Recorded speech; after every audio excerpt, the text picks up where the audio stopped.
So here we're going to look at using quadratics to solve measurement problems. So these are often the excellence level questions in the CAT exam.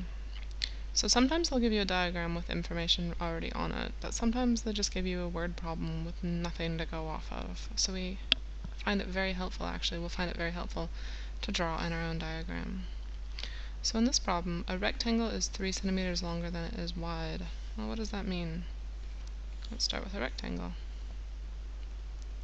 Rectangle is 3 centimeters longer than it is wide. Okay, so if we call it x wide, it's going to be x plus 3 long, because, well, it's 3 centimeters longer, so it's x plus 3.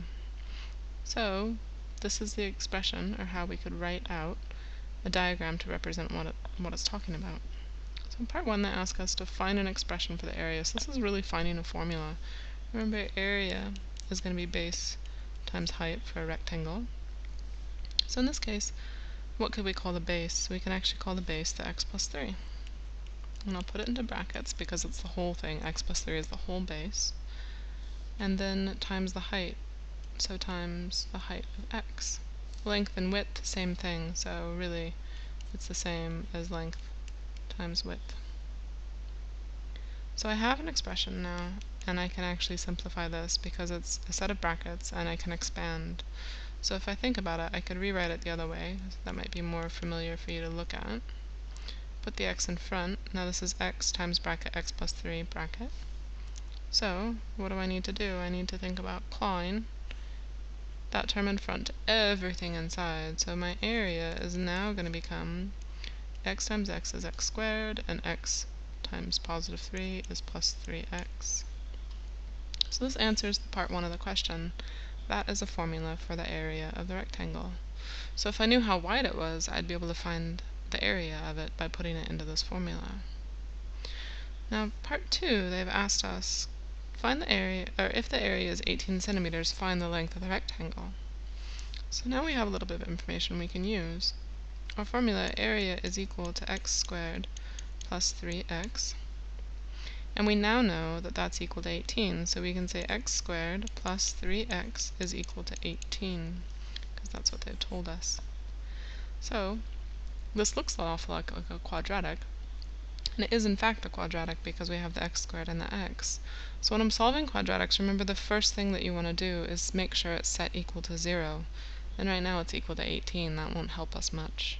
So how do I move the 18 to the other side of the equation? Well, it's a positive 18. So when I move it to the other side, it's going to be x squared plus 3x minus 18 is equal to 0. So first thing, set equal to 0. Now that it's equal to 0, our second step is going to be to factor it, put it into brackets. Okay, so what times is to negative 18 but adds to a positive 3? Well, if it's times into a negative number, I know one of these needs to be negative, one of them needs to be positive. We'll have the x's in front. And if we think about what we can times to 18, we've got 1 and 18, 2 and 9, 3 and 6. And of those combinations, which one can I add or subtract in some way to get a difference of 3? And that is in fact the 3 and 6. Okay, so I know it's going to be a 3 and a 6, but which one goes where? So this is a positive 3, and that to me means that the bigger number needs to be the positive, and the smaller number can be the negative. Because now when I add these, negative 3 plus 6, I still get the positive 3 for my middle term. So now we've got it factored. Our next step is to set both of those brackets equal to 0. So we've got x minus 3 equals 0, and we've got x plus 6 is equal to 0. Solving for these solutions, a minus 3 to the other side is going to become a positive 3, or on this equation, the positive 6 is going to become a minus 6. Now remember, x in this case was actually our width, and we are looking for the length.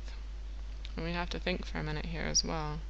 Which makes more sense, because quadratics give us two answers. Is it more sensical to have a width of 3 centimeters or a width of negative 6 centimeters?